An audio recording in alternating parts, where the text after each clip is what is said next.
Good evening, ladies and gentlemen.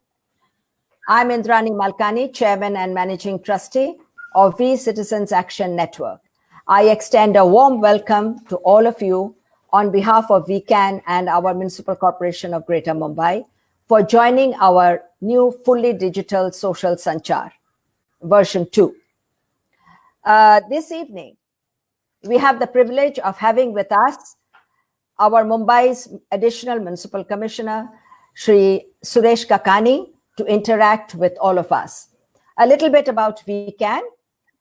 VCAN is the acronym of V Citizen Action Network.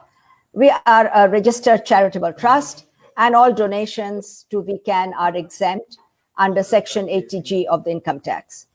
VCAN's overarching objective is to be a link between the citizens and the government authorities. We work in partnership with all public authorities. Our focus areas include health, air pollution, road safety, fire safety, waste management, electoral processes, among others. Now, recognizing some of the basic challenges that citizens face in their daily lives, we started an interactive web portal, TogetherVCAN.in, which has become a platform to address multiple issues on a single platform. Understanding to make things better, we then started our interactive live talk shows called Social Sanchars, TogetherVCAN Social Sanchars, which we have been running quite regularly over the last many years. In the current scenario, though, we realized that the public gatherings not being allowed, we thought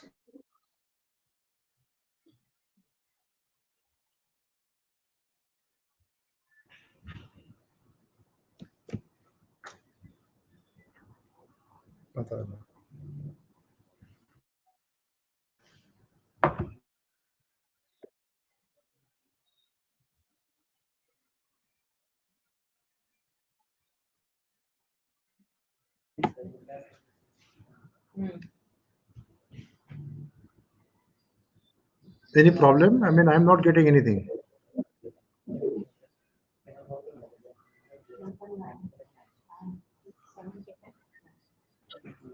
Mr. Ranganathan, are you there? Am I audible? I'm not getting anything. Yes, you are audible, sir. Mr. Ranganathan. Yeah.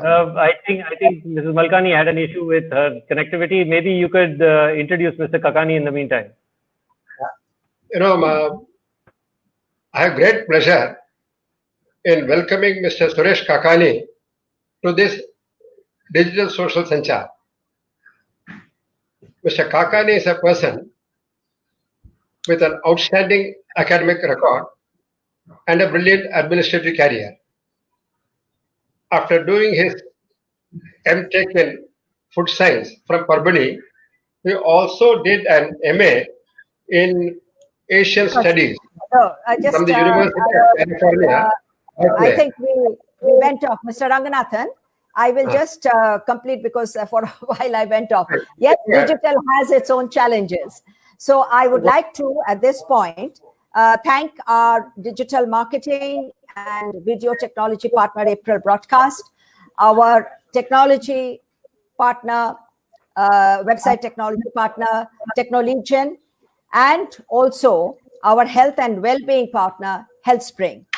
I thank all our friends in the media, as well as all of you for joining in.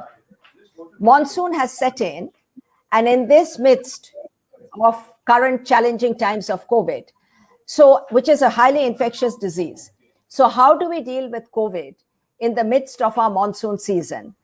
Mr. Kakani will be sharing many of the issues related to this, because today's primary focus of our session will be on the precautions in the time of COVID, along with the challenges faced during monsoons by individuals and communities. I would now like to invite my fellow trustee, Mr. V. Ranganathan, to introduce Mr. Kakani. And I may also share that Mr. Ranganathan had been our former municipal commissioner and has also led the state of Maharashtra as the chief secretary. Mr. Ranganathan, please, would you introduce Mr. Kakani and share some of the leading points that we are going to discuss today?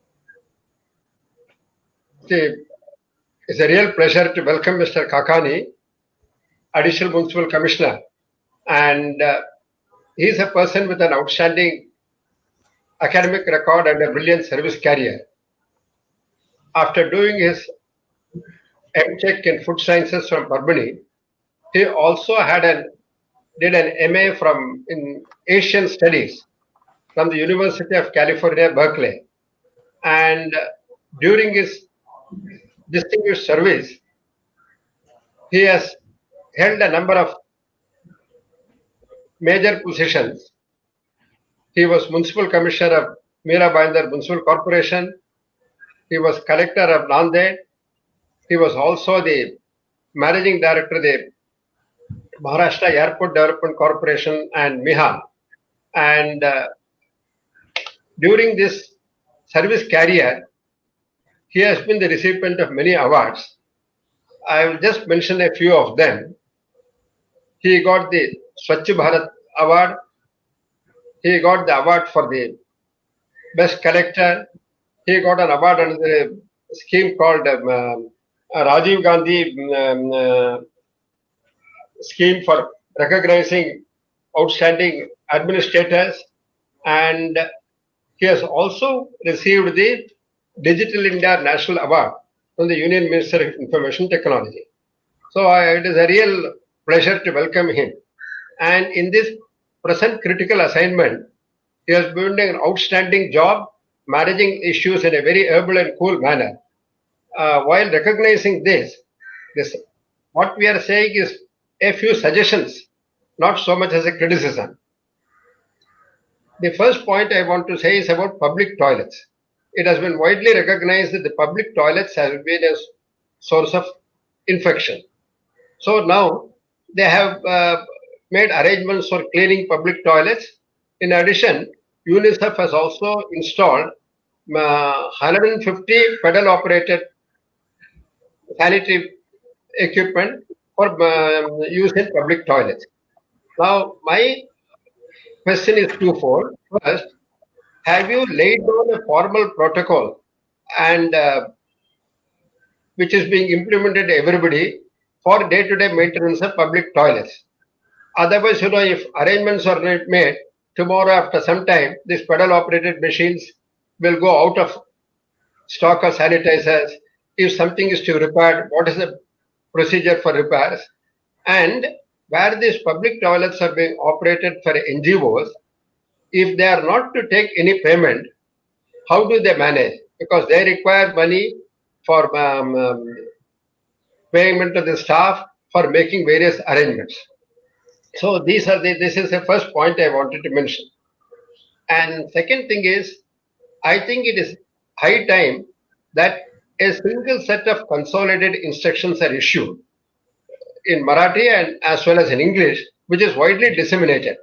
Otherwise, there are so many instructions issued by various authorities, and these are getting amended from day to day. And many times, the citizen is confused about what the present position is. And sometimes, fake news also gets circulated. So our request is, can a single set of consolidated instructions covering various aspects of how the citizens should work and how the official machinery is expected to work, if they can be issued, I think this will help in the management of the patients. Now, over a period of time, the municipal corporation is saying that action will be taken against hospitals turning away patients.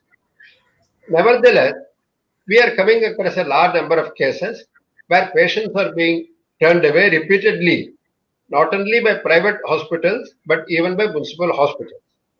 And there could be a genuine problem. If a serious case comes to the hospital requiring immediate treatment, it may be a delivery case or some other major ailment, heart problem or something.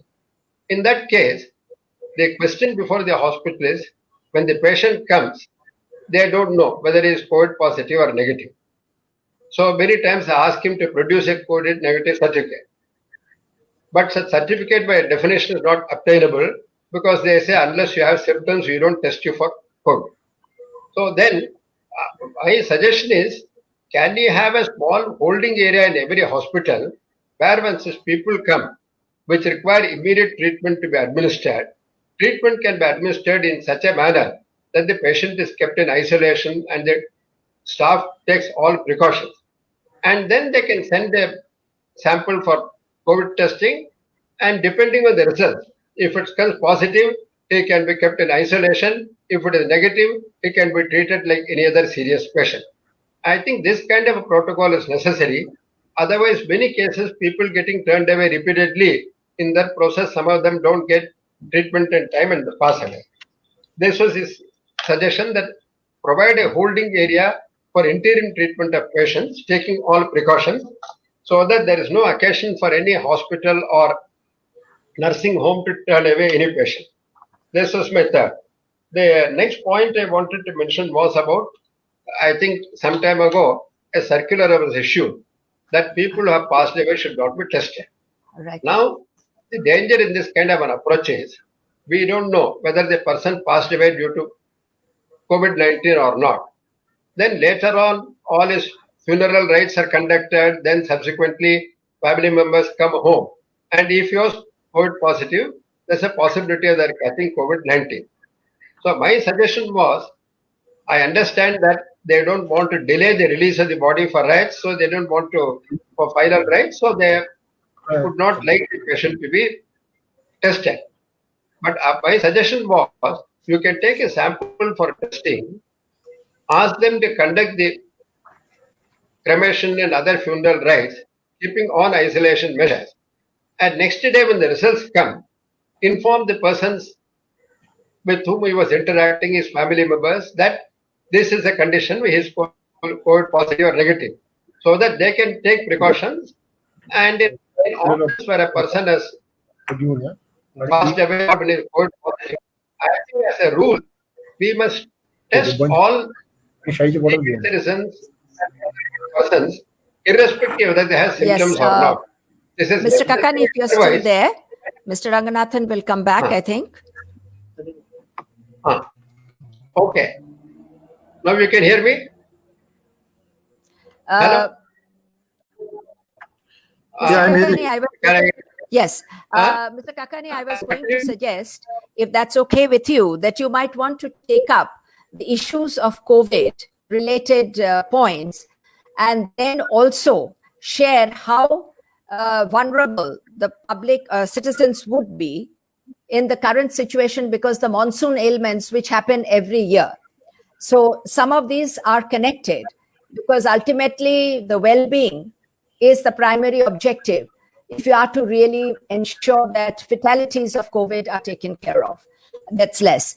So Mr. Kakani, may we invite you now to kindly share with us your thoughts, and then we will go to the question answers. I understand you will be speaking for about 7-8 minutes. So please do share your thoughts with us. Yeah, thank you very much, sir, for introducing me with your valuable words.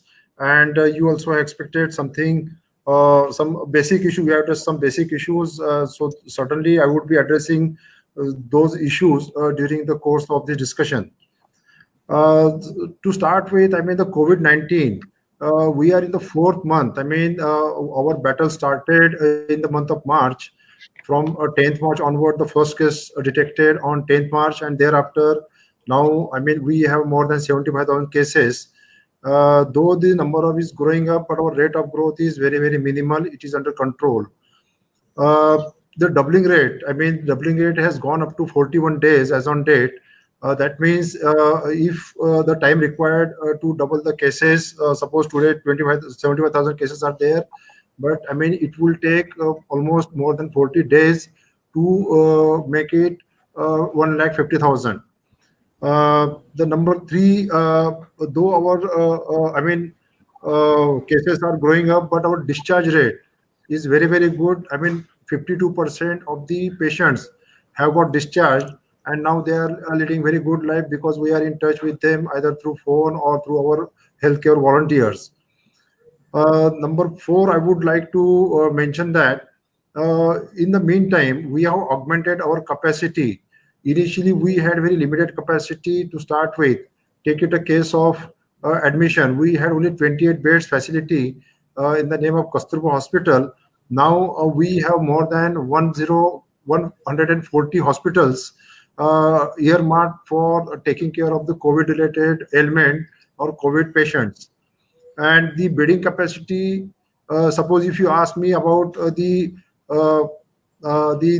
serious or the critical patients and the moderately symptomatic patient, the bedding capacity is more than 18,000 beds. The ICU, initially we started with a very minimal ICU. Now we have more than 1,500 ICUs available. Same is the case with the ventilators. So far the infrastructure is concerned, so far as the jumbo facilities are concerned, so far as the augmentation of the bedding capacity is concerned, definitely, I mean, we are inching towards the ideal situation, in the sense, I mean, if you ask me about the current scenario, out of the 18,000 beds, 30% beds are still vacant. It is not that the number of patients are, I mean, less out there in a home isolation. We are upscaling our capacity, anticipating the future growth or future surge in the number of cases. Same is the case with the ICU facilities. We had only minimum ICU facilities. Now, as on date, we have 1,500, but subsequently, after 15 days time, it would be upscaled to 2,500. We had very minimal facility for the oxygenated beds. Over the period, I mean, we realized, after having the constant dialogue with the experts working in this field, we augmented our facility, that oxygen supply is really necessary. It is more than required than the ICU facility or the ventilator facility. So we augmented our oxygenated bed. Now we have more than 8,000 beds having the pipeline oxygen supply system. In the meanwhile, we also have developed some jumbo facilities. Like, if you may have come across the facility which has been developed in Worli, in NSCI. Another facility has come up in BKC. The third one is in Goregaon. The fourth one is in Dahisar. Fifth one is in Mulund. So, I mean, here also, I mean, we have created this facility by putting a minimum possible time. I mean, 10 days, 15 days, 20 days. Take a case of BKC facility. Though it is a mixed arrangement, but we could construct that facility in 15 days time, and it has got a capacity of 1,000 beds, 508 beds having the oxygen supply, 500 odd beds are without oxygen supply. And now, next to this facility, we also have developed 1,000 bedded facility in a phase 2. It has got the 108 isolation, ICU beds. 12 beds are having the dialysis facility, and remaining beds are oxygenated beds. And it has also been handed over to us, and we are, in a week's time, we would be opening it for the public admission of the patient from the public. The same is the case with the Goregaon. Goregaon, we have started with 200 or 300, 285 beds to start with. Now, I mean, we are targeting 3,000 bed. Same is the case with Dahisar and Mulund, because I want a number, though the numbers are going up, though the bedding capacities are going up, but I mean, our capacity, I mean, patient admitted in NSCI is 90% of the capacity. In BKC, it is 60%. In Goregaon, it is 40%. So we are in position to accommodate maximum number of patients, not from Mumbai, from the MMR region as well. Because while saying about the Mumbai, I should not forget about the adjoining areas like Mira Bhayandar Municipal Corporation area, or Thane Municipal Corporation, or Navi Mumbai Municipal Corporation.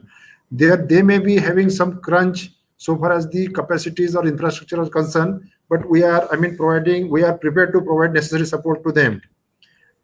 Take a case of the testing facility. We had only one laboratory, which is based in Kasturba, having testing capacity of only 60 to 70 samples a day. Now our testing capacity has gone up to 10,000 plus tests per day, and we have more than 25 laboratories functioning in this field. In MCGM, we have 4 laboratories. In government, we have 4 laboratories. In private sector, close to 17, 18 facilities are available. We also have launched the various programs, because as Ramanathan sir said, refusal of the patient to get admitted in the hospital. Initially, yes, some problems were there, but now since last 15 days, we have started a facility in the ward itself, in the name of ward war room. There, instead of patient chasing us for bed, we are now chasing the patient for understanding his need, for categorizing him in, for understanding his need, and for admitting him in the assigned facility or assigned hospital. Now we have ward war room in 24 wards. So from every ward, when the line list is shared with them in the morning, you would be surprised. I mean, we are working 24/7. In the night, from the lab, we receive the line list of the positive patients late in the night, around say 11:30 or 12 o'clock.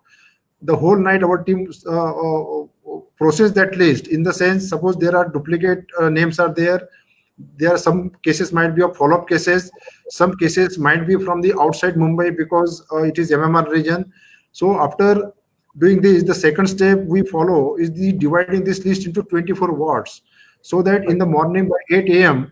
every ward we share our list with the ward through email, so that every ward would be getting around the names of 60 to 70 or sometimes 100 patients. So from the 8 a.m. onwards, our ward will start functioning, though it is functioning 24/7, but for working on the line list. And in 2 hours time or 3 hours time, we could reach each and every patient. We could categorize that patient. We could understand his need. Suppose some patient is from the slum area, so it is necessary for us to take him out from the slum area and to shift him to the isolation facility, depending on his requirement. Some of the patients are from the high-rise buildings. There, they may be having bigger house, independent toilets, independent access to basic facilities. So there, if the patient is willing, we allow him to be at home after following some certain guidelines, certain regulations. And by 11 o'clock, our entire team get free. And therefore, I mean, you might have realized initially we used to get the tremendous WhatsApp messages or calls or news articles, either in the print media or the electronic media. Now, in last 15 days time, I don't think you might have come across any of the single complaint that I am not getting bed and I'm suffering and I'm my patient, my position is getting critical. This is not the case now, but we are not stopping at that. We are now, I mean, from today onwards, from tomorrow onwards, you can say, we are launching Save the Patient or Save Every Life. That program we are launching, so that our death rate should be at the minimum possible level.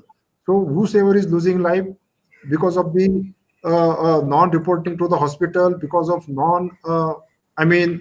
coming forward, because of the getting the test results after spending much of time, a critical time, I would say, or golden period, I would say. So that program we are launching, our aim is to bring down the death rate to the minimum possible level, and in all the categories. I would certainly say that the day before yesterday, the Government of India team visited, and they appreciated our efforts so far as the jumbo facilities are concerned, so far as the war room are concerned. Now the neighboring cities or neighboring states, even including the state of Delhi, they are also following our pattern. They are, taking our pattern forward. Take a case of Dharavi per se.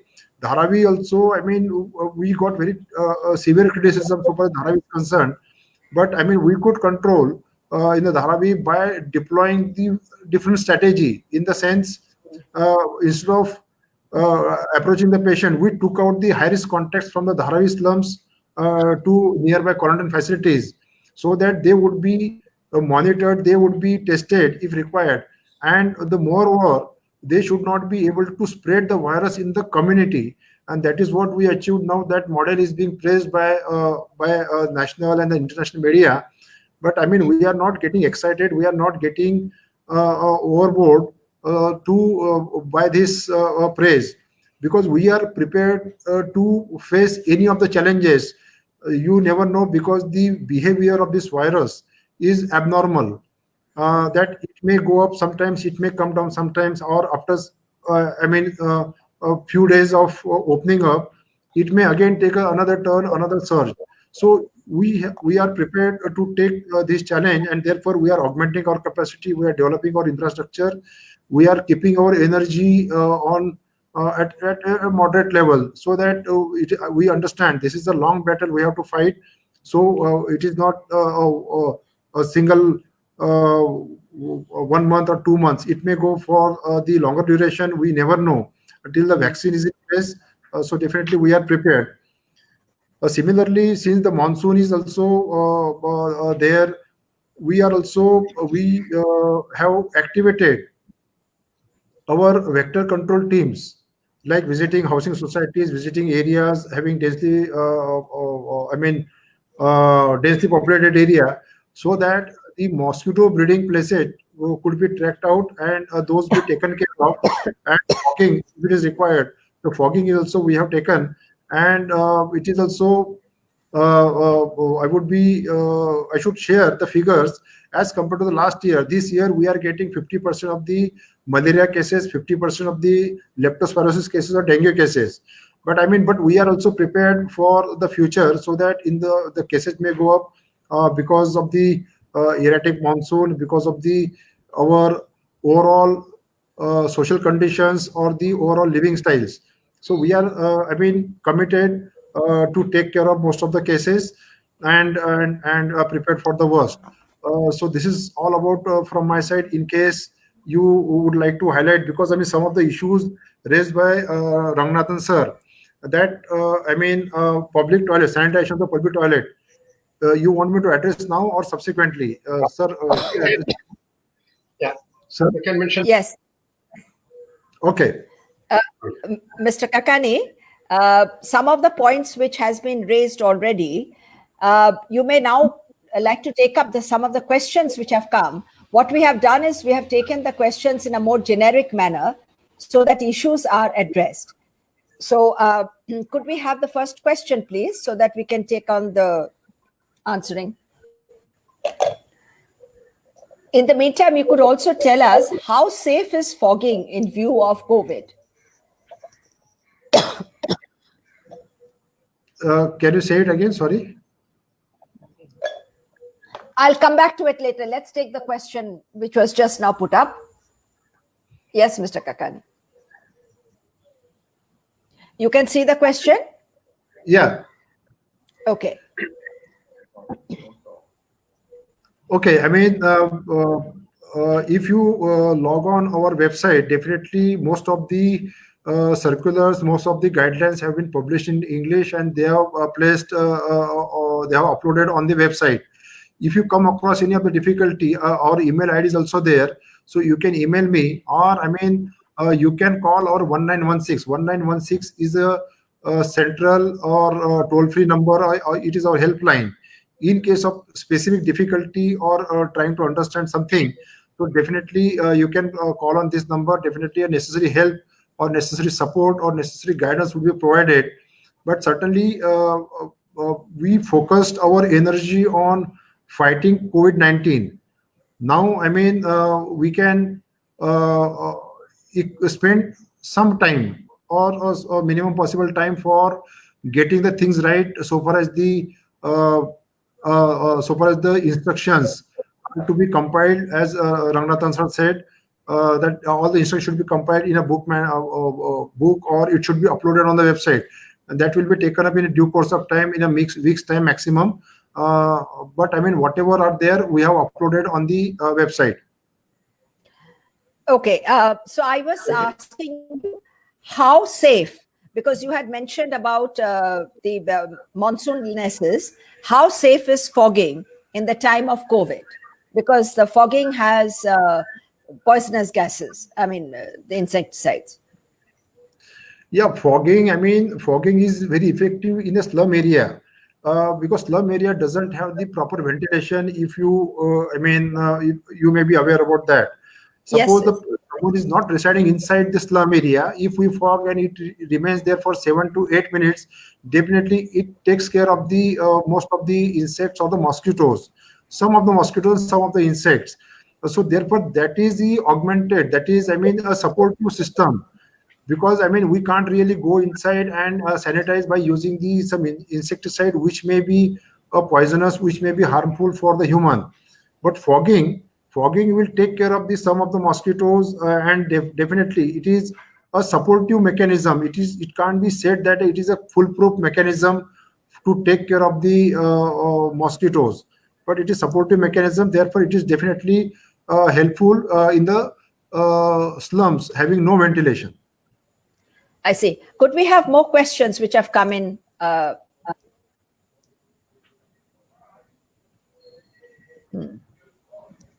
This is an often asked question. Yeah. So I mean, a very good question. This is because I mean this is the most frequently asked question, you can say, because everyone is, I mean, asking about and looking for the house help, because 3 months all of us, I mean, invested our time for the household work. If it is a housing society, I would say we should provide a thermal gun to our security guard, because most of the housing societies are having security guard or someone there to regulate entry in your society. When that thermal gun is used, and if the temperature is less than around 37 degrees Celsius, so there is no, there won't be any problem for allowing that maid inside. But while allowing, we should ask that maid to wash their hand by using soap, or you can put a sanitizer bottle with the security guard or the person who is restricting entry, so that he will make sure that the hands are clean. Number 3, we should also be able to provide some kerchief or some mask, so that they all the time the house help should wear that mask. So even if she is a carrier or she is infected, she won't be able to shred the virus, and we won't be infected. Number 4, suppose she is taking a stair or the elevator, we should make it a habit or practice to sanitize the common touching points. Like, I mean, in the elevator, we touch the lift button or the fan button or the tube light button, or if the rod is provided, we have a habit of holding the rod even if we are in the elevator. Same case with while taking stairs, we have a habit of holding the rod while climbing or while getting down. So all these common points, the touching point should be sanitized by using sodium hypochlorite or whatever is suggested by your consultant, for that matter, for sanitization, so that if we take the basic care, definitely the chances of getting infected would be much lesser. Okay, so what was the best way to sanitize common toilets? A common toilet, again, we are using the sodium hypochlorite, because I mean two percentage, I would say 2%, 5%. 2% we use in the inside the house or inside the toilet. So far the public toilets are concerned, we try to sanitize them twice, thrice, sometimes 4 times a day, so that the common toilet user should not get infected because of using these toilets. And therefore, I mean, most of the slums now, I mean, we are analyzing the scenario in the slums area. In the slums area, the spread is going down. Now, every day we are getting a number only in a single digit. But on the contrary, the number of cases coming up from the high-rise buildings or the multi-story building are going up. That means we should be more careful in future, so that we should not, I mean, we means all, I mean, the occupant should not get infected because of this virus. Thank you. Some more questions, please.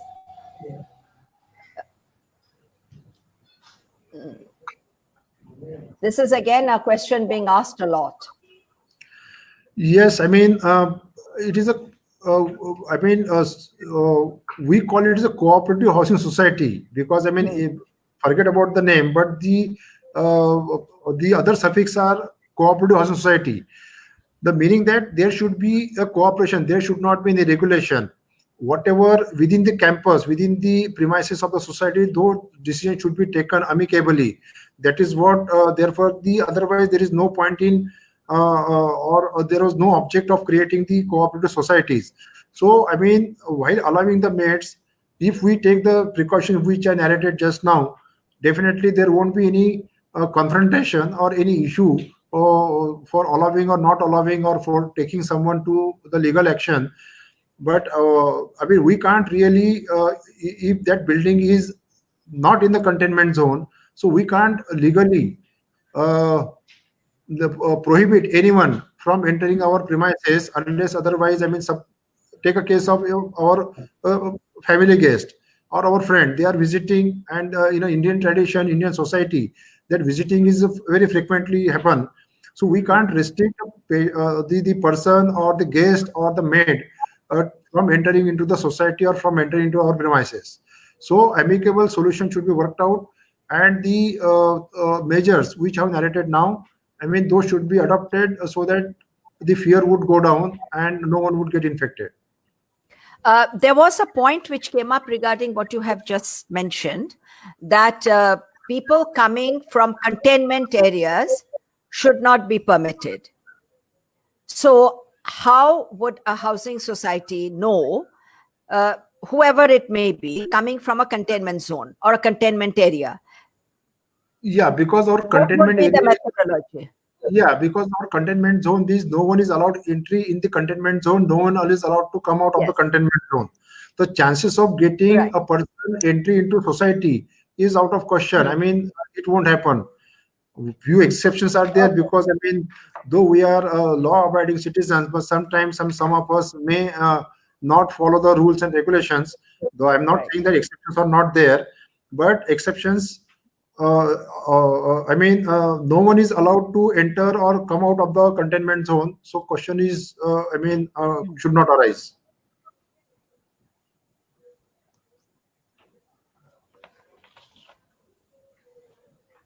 Yes, this is also a very interesting question. Yeah, every ward has got the dispensaries. We have 7 to 8 dispensaries every ward. One dispensary in every ward we have identified as a fever clinic or permanent fever clinic. But I mean, we also have tied up with some of the NGOs to support us for setting up the mobile clinics. So as and when near the containment zone, near the high-rise, any of the open space, we set up fever clinic, and it is a mobile one. It is not a fixed one. So you have to keep watch on that, or otherwise you can call the ward war room. So every ward has got a list where the fever clinic would be set up tomorrow or later during the day or next day. So that information can be sought from the ward office, and ward office numbers I have displayed. I mean, I have shared with you. Those can be used by the occupants or the residents of that particular ward. Yes, the ward control rooms for COVID is already published by us, and I think everyone should have it handy. It will be of help. Some more questions maybe we can take up now. Do we have more questions coming up? Because I know that there were a whole lot of questions, so we were trying to make it into more of a general nature.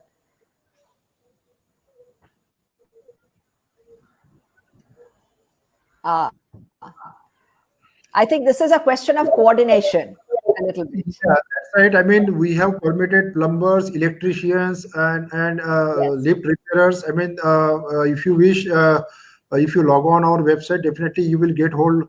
You can get access to the guidelines of the notification. And tomorrow, but tonight or tomorrow morning, also we are issuing the fresh set of guidelines. Definitely, Okay. all the activities have been permitted, so that there should not be any suffering or the worry on the part of the residents. Thank you very much, Mr. Kakani. That would be very, very helpful indeed.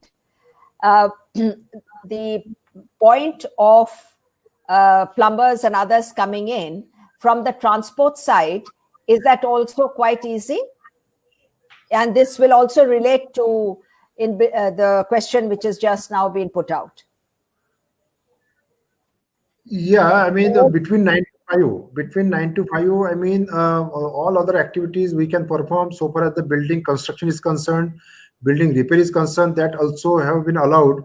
Letting the laborers in and allowing them to go home, that should not be a problem. But I mean, what we have advised to the developers, that they should provide a housing arrangement at the site itself. So therefore, the laborers should not be required to travel from their home to the working site.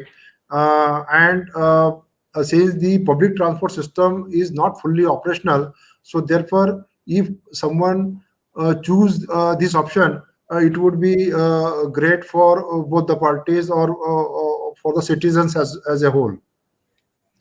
That would be also very helpful, because there are a lot of queries on this front. What we wanted to also take this point regarding disability. And disability is not only in the slums, by the way, only. Yeah, I mean, everywhere. Suppose, I mean, during the initial period, I mean, because of the lockdown, there was a huge demand for providing the cooked food. And after considering the request from the occupants, especially from the slums or the densely populated area, including the people having some special needs, we have provided the cooked food to their doorstep through our help. Because I mean, we are not supposed to enter into the containment zone or any of the hotspot, but we made some arrangement by appointing some volunteers of that society, of that ward, to facilitate the supply of food and other basic needs to the special needs people. And this facility is still continuing. As on date, we are providing cooked meal to more than 2 lakh persons or 2 lakh families in a containment zone in the city of Mumbai. Okay, and that would be also related to senior citizens? Yes, I mean, whosoever is unable to walk, unable to go for work, unable to go, walk to the grocery store or to the milk booth, there also we provide this home delivery facility through our volunteers. That is quite heartening. There was an issue. We are, in order to scale up our work, we have been appealing to all to give us donation to the objectives of the trust and to its corpus. So I hope that since the ATG is available, that the viewers and all our well-wishers would be contributing generously. The portal is live, so please do access our donation page. Thank you. There was one other issue that was coming up a lot, because in many places there are buildings which have nursing homes, clinics, hospitals. So what are the protocol regarding that? Because sometimes they have common entrance, and there are very many, I mean, there is a lot of fear. No doubt the fear has to be, precaution has to be taken, but fear has to go. So how would you address this issue? I know that there was a question which comes up for this particular issue. I was just remembering that. Yeah, certainly. To start with, there is no need to have a separate entry or separate exit if we follow the sanitation program. This is number one. Number two, if society is willing, definitely we will facilitate granting NOC to society for creating separate entrance for the hospitals or for the clinics located in the housing societies or the housing complex in order to take over the fear. But I mean, there is no need to worry if we follow protocol, social distancing, personal hygiene. These are the two important things we should follow. Even if in our family someone gets ill, in that case, so if we maintain the social distance like 6 feet from him, if we both of us wear mask or hand gloves, and if we keep our hand clean or wash our hand repeatedly, these 3 or 4 things would take care of everything. So there is no need to worry. And even if someone gets infected, I would say that 80% or 85% patients are asymptomatic positive. So it has got two meaning: shreddability of of just such person is very, very minimum, very, very low, very, very weak. And number two, he can recover after 7 days or 8 days or 9 days if proper care has been taken.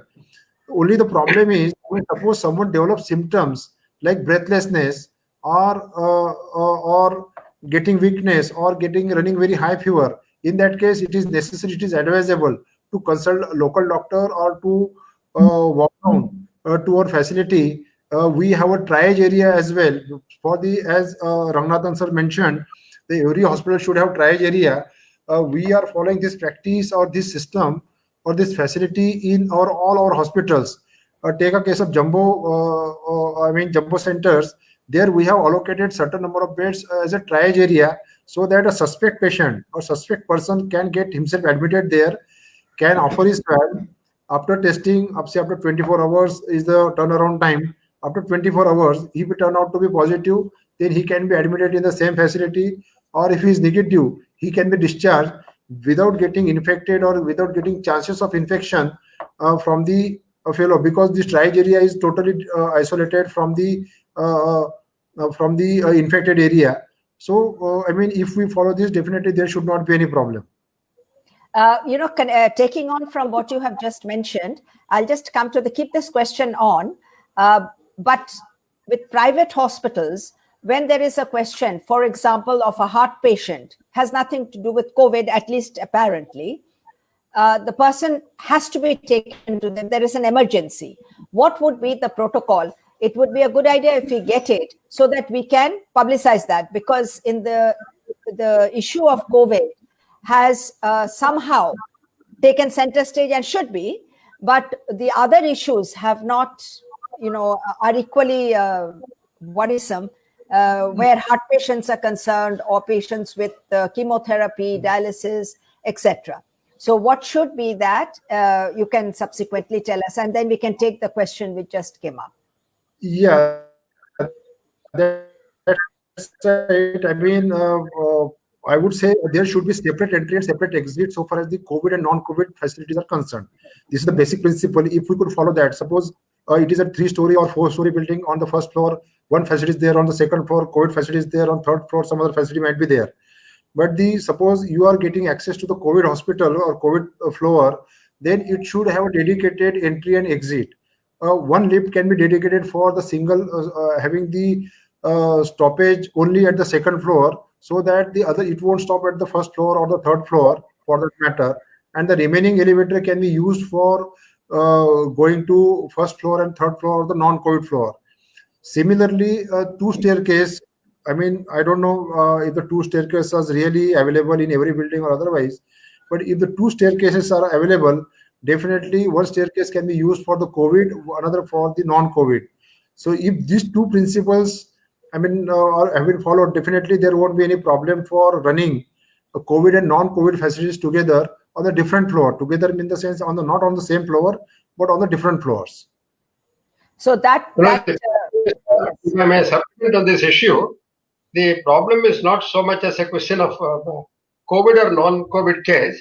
If a heart patient comes and nobody knows whether he's having COVID or not, then the hospital says you produce a COVID negative certificate, which is unable to produce.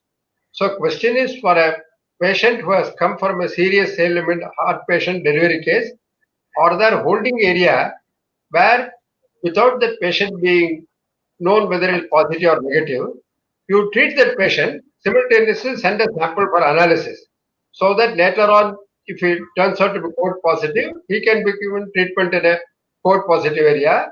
If he is negative, he can be treated with other heart patients or similar ailments. I think that kind of a protocol is required. Otherwise, patients who are not coming for COVID treatment, but who are having a serious ailment like heart or delivery cases, they are getting turned away by hospitals, including public hospitals. And that is related to the question which is also on the screen for you. Yeah, that's right. I mean, we have mandated all the hospitals. Suppose a patient may be positive, may not be positive, or suspect, walks in a hospital and has got some emergent situations or situations in emergency like heart attack or something. So we have directed all the hospitals, all the nursing homes that such patient should be treated, and with the test result or test report should not be asked for to start with.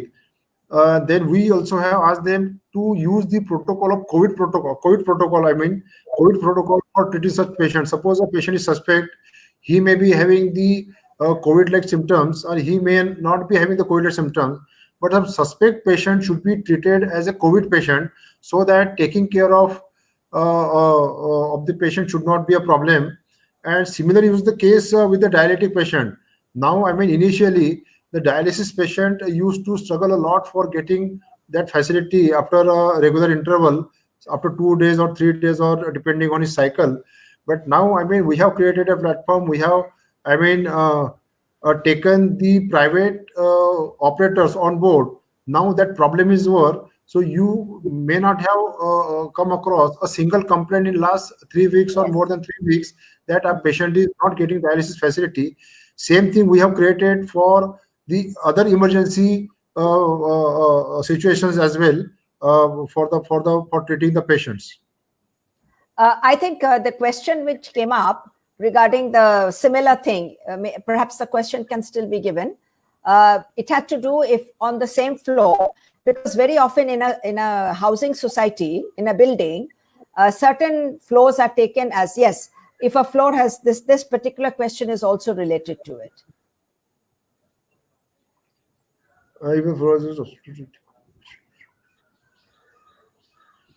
No, again, the question answer is the same. If the separate entry, separate exit is there, there should not be any worry, because we have municipal hospitals where the COVID and non-COVID facilities are working together. It is not that they are not on the same floor or they are on a different floor. Take a case of KM hospital. On the 6th and 7th floor, we have COVID facility. On the other wing of the same floor, we have another facility. So it should not be a major problem.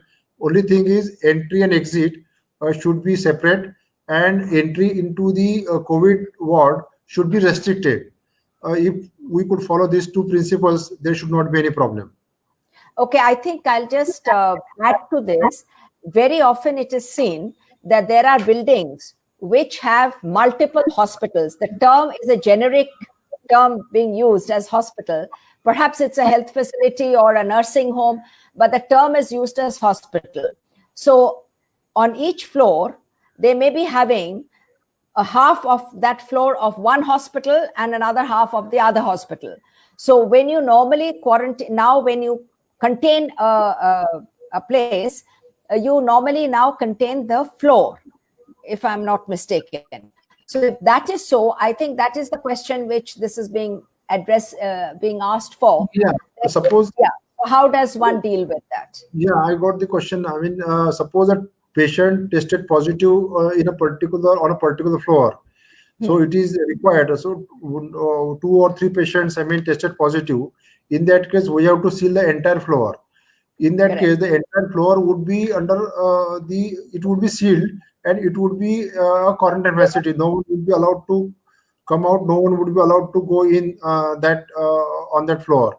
So in such cases, it is advisable to close the hospital for some time, get the sanitization of the entire floor done, shift the patient from that positive patient from that hospital to some other hospital, which are dedicated for the COVID-19 treatment, and then after 2 or 3 days time, after double sanitization twice, we can use that facility after 2 or 3 days time to start with. Okay, that's good to hear. I hope that we will have to. Okay, would this be different, the nursing homes, or is it going to be the same? Yeah, nursing homes, the same principle is there. Suppose it is a non-COVID facility, then take a case of one of the hospital which was non-COVID hospital, but subsequently a person got tested positive in that hospital. So we had to seal that hospital. We had to shift the entire high-risk contacts like nurses or doctors to the quarantine facility somewhere else. In a 3 days time, we asked them to sanitize it twice, to cleanse the equipments or the machines which might have been used for treating patients or operating patients. And after 3 days or 4 days time, we allowed them to start functioning as if nothing has happened. So Okay. 2 or 3 days time, I mean, the hospital can function normally. Excellent. So basically, one of the things that come in is the difference between a hospital and a nursing home. Perhaps that you can take up later, but perhaps there's another question which has come up, and this is in the Kandivali area. So because I mean, corona testing per se, corona testing is to be done as per the government of India's guidelines that only of the symptomatic persons, number one, and number two, the person who might have come in contact with the positive patient or declared as a containment zone and symptomatic patients. So there are 3 categories. Number one, all the persons in the quarantine facility, I mean, taken out from the slum or the densely populated area and shifted to the quarantine facility. Then symptomatic patients in the persons in the containment zone, and then the remaining persons. Now it seems it is out of a fear. The demand is being made that I mean all should be tested positive, all should be tested by the RT-PCR test or by the corona test. It is not required unless the symptoms are developed. There is no point in going for test. Otherwise, it turned out to be negative, and we are unnecessary. I mean, using the I mean valuable resources to take out or to take care of our fear. As and when you develop symptoms, definitely you should go for the test. But before that, one should not go. Excellent. May I request one more point here before we take this question? That what sort of support are you expecting from health clinics which are private? Because in this testing and antibody test, etc., because now offices are opening up, because I know that our well-being partner and health partner, HealthSpring, they have got the ICMR thing to do the antibody testing. So how would you rate that other facilities support you in this endeavor? Yeah, there are 3 type of tests. I mean, mandated by Government of India or the ICMR, Indian Council of Medical Research. The form is RT-PCR test, that is the COVID-19 test, which we popularly use. Positive and negative. Positive means admission or the home isolation. Negative means you can stay home. And number 2 is antigen test. Antigen test again is a collection of swab and put it for the test. And then suppose someone is positive, he is confirmed to be positive, or the same protocol would be followed to him, and he can be admitted or home isolated as the case may be, depending on the situation of the house. Number 3, the antibody test. Antibody test is again to be tested the person who is really infected, and after 14 days, if you put to test to check whether the antibodies have been developed or otherwise. So all the tests have got the different different aim or different motto, you can say. The first test positive, second test again positive. That means there should not be any problem for treating that patient.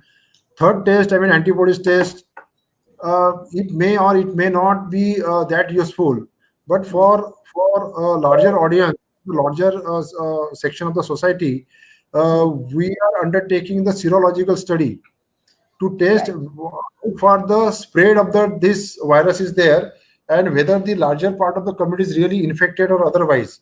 Suppose we have selected 3 wards for serological test, and there we are using the rapid antibody test, which the result is readily available in 10-20 minutes or 15 minutes time. So it will help us to understand whether the community, by and large, the community got infected. If it is infected, what is the spread of that infection? And on that basis, we can amend our policies or devise new policies.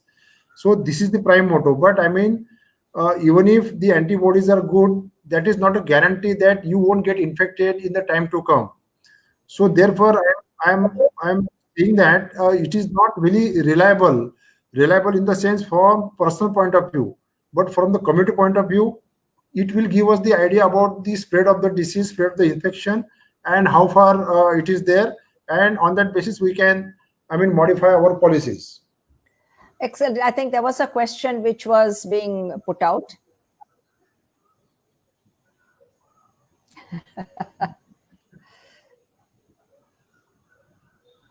I don't know if you have any thoughts on this. No, I mean, again, this is a very personal question. I mean, it is not that. I mean, it is for the betterment of the society. Let us understand. Right. It is not that the police or the municipal authorities are enforcing. Unless the social distance is maintained or personal hygiene is maintained, no one would escape from this infection.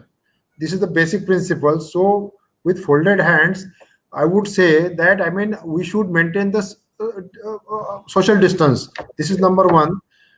It is not that we are forcing them to buy new vehicle or buy this thing. So we can devise a scenario. I mean, odd day or even day. I mean, all the three should not go out of the house on every day. They can choose. I mean, who should be whose work is more important. He can go out. He can complete his work. He can come back. Or otherwise, I mean, one person would spend entire day outside. He will finish his work, come back to the home, and second day the other person can go. So I mean, and it is not that we are. I mean, uh, asking this facility for socialization. Socialization is, I mean, for the time being, we should avoid getting socialized, or we should avoid socialization in order to check the spread of this virus. Thank you, Mr. Kakani. That is indeed very helpful. Now, we have had many questions regarding the travel part, air travel. What is Yeah, the but I mean, as per the revised guideline, it is, I mean, suppose someone is flying from abroad, like Dubai or US or UK or wherever the flights are flying in, 7 days quarantine in institutions, either in hotel or any institution, is mandatory, and subsequent 7 days at the home, respect to home, is also mandatory. Suppose a person is flying from, say, Dubai to Mumbai, and from Mumbai he is trying to catch another flight. It is not permissible, because if he travels by road, then it's okay. He can be quarantined at that. Or suppose someone is traveling by road to Goa, then he can travel by road to Goa. He can get himself quarantined in the quarantine facility for 7 days and home quarantine for next 7 days. But suppose someone is willing to take, is required to take a flight from here to, say, Goa, then in that case he is required to spend 7 days here and subsequent 7 days in the home, either in his hometown or in Mumbai, as per his choice. so let's understand this. So if now connecting flight, they come to Mumbai and then they're going to another city. So would that person, that traveler, get out of the airport, or will the person stay at the airport? Depending Because on I the mean, suppose I am not, because two different scenarios are there. Suppose I am not coming out of the plane, I am using the same plane for flying. It is a hopping flight. Suppose Right. a chain from Dubai to Mumbai, Mumbai to Chennai, and it is a single flight flying from here. He is not embarking at Mumbai. In that case, he can get himself quarantined at Chennai. And suppose someone is coming out of the flight, because landing, he's clearing the immigration, again he's going to another airport or the another like 1B or 1C or the same airport for that matter, for catching a domestic flight. In that case, he's required to be quarantined for 7 days in Mumbai. In Mumbai. That's very clear then. So which means every overseas traveler landing in Mumbai will necessarily have to be institutional quarantine for 7 days. Is that correct? Yes. And 7 days in isolation at home, quarantine at home. Okay, because there were a lot of questions on this particular issue. Oh, okay. This is as of now, we are not opening up the municipal schools, because I mean, this is still, I mean, though we are in the phase 4 of the opening up, but we have not decided to open the municipal school. So as and when we decide that yes, I mean, we should open, that time this decision will be taken at the appropriate time. Thank you, Mr. Kakani. I think we have crossed 1 hour. Do you have a few more minutes? Because let us take up a few more questions. That's all right with you. Yes. This is about the vendors. So how would you like us to deal with this? Again, I mean, it is a odd and even. I mean, we have developed a system of odd and even. Yes. On a particular day, vendor or the shops on the one side can remain open. On the second day, the shops located on the other side of the road can open for doing their regular business. So same thing is with the vendor, but while saying so, equal distance or the social distance norm should be followed strictly.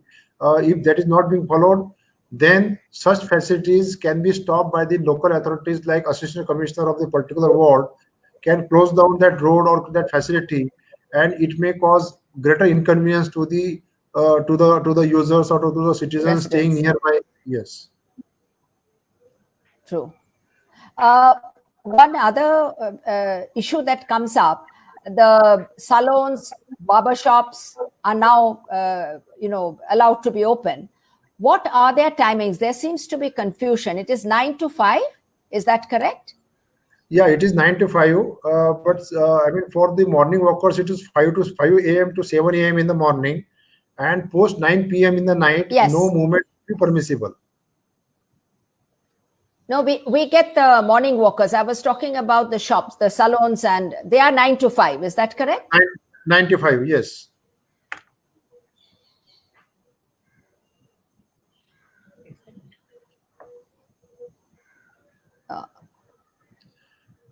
Now, I mean, wherever we have asked the doctors to keep the open, we have provided, I mean, suppose even if he is a private practitioner or a small clinic or operator, we have provided them the PPE kit. I mean, suppose some of the doctors who are more than 60 years, they are working with us in the COVID ward, and they are also having the comorbidity.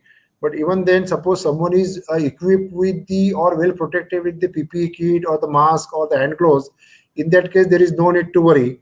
But I mean, we are not forcing per se to the doctors having more than 75 plus, because we come across not a single case or we have not received a single complaint to that effect that we are forcing the doctors having 75 plus in age and he is forcing to keep his clinic open. It is not the case. I mean, if you come across, share the details, then we'll ask the concerned ward officer to take corrective measure. But even if he's 75 plus, he can use the protective gear in order to avoid the in order to avoid get infected.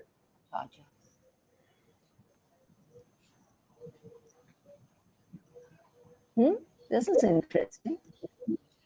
Yeah, but what we are saying that the person having 65 plus and the kid having less than 10 years of age should be preferably be at home. He should not walk out, because I mean we are opening up for doing the essential activities, essential services. The schools are also not open till date, so therefore, I mean we should avoid taking the senior citizens or the kids with us while going out. I think we have already had this question.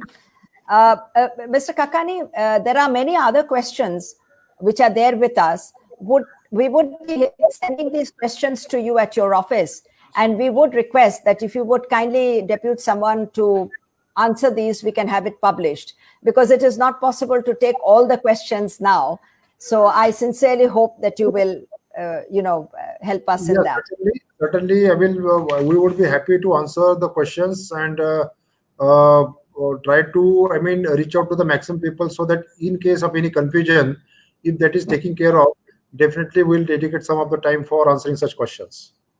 Okay, this is a Facebook question which has come in about bank flats and officers. So banks are very, very essential service. So perhaps you may want to give a answer to this. Yeah, I mean, we should allow him. Suppose if he is not having any symptoms, I mean, we should not disallow him, or we should not prohibit him from entering the bank and from doing his day-to-day business. Okay, that's good.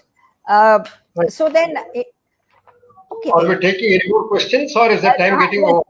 No. We have to take this because we are right in the middle of monsoon. So we can't let the monsoon pass by. So the particular one. Also, my question was, the body should not be tested for COVID-19, so that later on precautions can be taken by people who are associated with him. I think that we should start testing the bodies. Sorry, yes, I could not get the questions. The question, Mr. Ranganathan, before you spoke, that was related to malaria and dengue. So you may want to take that up, and then what Mr. Ranganathan asked. Okay, fair enough.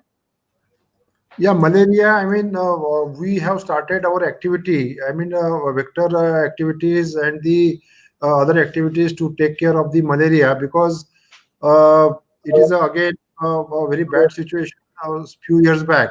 But now, I mean, we are well geared up, and uh, we are trying to keep the malaria under control. So we have, I mean, we have dedicated team to take care of the malaria cases. But while saying so, there is a greater responsibility on us as well, because we are the house occupier, house user. We should not allow the fresh water stagnant in our flats. Like suppose, what are the possible areas? Like suppose we may be having a pot or a tree pot, I would say. We may be having a refrigerator in us, and then behind the back of the refrigerator there is a small tray, and in small tray the water gets collected. If it is the air conditioner, we have a facility like storing the drops in the container. So all these should be emptied. They should be dried properly, so that if there any malaria parasites are developing in that water, it won't be developed subsequently. And if the water is not there, it would be dried up, and it will take care of your this thing, infection of malaria. So malaria is primarily infected because of the mosquitoes. Malaria and dengue, different mosquitoes are there. I won't name them because it is too technical. It would be too technical in that case. So in order to avoid, if we take the basic precaution like cleaning, drying the pots, and keeping the pots in the sun, under the sun, definitely it will take care of the 50%, 60% of the chances of getting infected because of the mosquito bite. Thank you, Mr. Kakani. Okay, the dentist, again, a very essential service, I suppose. So when is Yes, this? I mean, we have our dental. Fortunately, we have a dental college available with us. Their OPD is available, and we have designed a special suite for such dentist, because it is a public hospital. We can't really afford to keep it closed. So therefore, we have provided the particular set of, I mean, garment, you can say, or the cover, you can say, to treat the patient. And suppose someone has got difficulty, he can walks in our facility at the Naya Dental Hospital, and he would be treated there. So that means the private dentists are not yet allowed to open their clinic. Is that correct? They are allowed to open now. I mean, suppose take a case of hair salon. Hair salon, we have allowed that, and there also he is mandated to wear a mask, hand gloves, and use sanitizer every after every haircut. So same principle is applicable to the dentist, but the fear psychosis is more. So therefore, they are not coming. This is number one. Number two, the chances of getting infection would be more. Suppose two sources of infection. Suppose I sneeze, and if I mean cough, the aerosol which are coming out from my mouth or from my nose, because of that the person may get infected. So the dentist is work very closely with these such persons. So fear is there. If the proper care is taken, there won't be any problem for the dentist to open their clinics for treating the persons having dental problem. Right. So that means the private clinics are not barred from opening. Precautions have to be taken appropriately. Yes. Okay. So that's great. The drivers. I think we'll stick to this one as the last question. Yeah, let me tell you about few examples in few of the high-rise building where the drivers and the house helps are coming in. In those buildings, I mean, maximum infection has spread because of the drivers and the house help. Though we are providing, we are, enjoying their service. I would say enjoying their services, but we are taking very minimum care of them. When we checked, I mean, one of the multi-story building in one of the posh locality, there the common toilets. Though the common toilets were provided, but no one, I mean, bothered to provide the sanitation facility over there. Sanitizer could not be used. The same toilet was being used for the maids, house helps, and the drivers. So therefore, the number of patients in that particular building gone up like anything. So if you wish to, that driver should be allowed the thermal gun or the hand sanitizer or the mask you should provide this facility, and if the common toilet he is using, that toilet should be sanitized twice, thrice, or 4 times a day by appointing a sanitation team, so that in order to avoid the spread of this disease. So, Mr. Kakani, you just mentioned sanitizing team. So that means the normal society Jamadar will not do. So the sanitizing teams, who are they? Is there a list of such teams? The same. I mean, the person who has been appointed by the society, the same person can take care of this. This is not a specialized job. This is the routine job. He is required to use only sodium hypochlorite. While spraying, he should wear a mask and hand gloves. Right. That is the requirement. He can use the hand pump or the battery operated for sanitation. It is a normal thing. Nothing special in it. Yeah. Okay. Excellent. Mr. Ranganathan, you were asking a question, so maybe we will end with the question you were asking. Mr. Ranganathan, if you are, yes, please. And then we can conclude the program. Instructions are he need not be tested for COVID. In case the person is positive, later on people who came in contact may also get infected. So why not provide for testing of bodies for COVID and allow them to, you need not wait for till the results come.